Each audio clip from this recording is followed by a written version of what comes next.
मंडळी आता आम्ही आहे चारोटीला.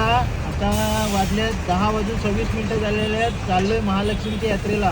पण ही ट्रॅफिक बघू शकता तुम्ही. ट्रॅफिक बघा कुठपर्यंत आहे. फुल ट्रॅफिक जाम आहे.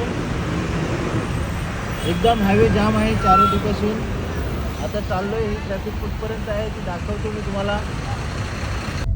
महालक्ष्मीची यात्रा बघा कशी फुल गर्दी. आता ही गर्दी कुठपर्यंत भेटते आपल्याला बघूया. एकदम ट्रॅफिक जाम आहे. पूर्ण हायवे जाम आहे. इकडून बघू शकता तुम्ही. ही बघा ही साईड पूर्ण जाम आहे. त्या साईडची साईड चालू आहे का नाही ते पण दिसत नाहीये. आता आपण ह्या साईडनं चाललोय. बाकी या मोठ्या गाड्या तर पूर्ण थांबलेल्या आहेत. एकदम जाम झालेलं आहे ट्रॅफिक. जर कोणी येत असाल तर दुसरा पर्यायी रस्ता असेल तर तिकडून या, नाहीतर तुम्ही पण आमच्यासारखे अडकाल.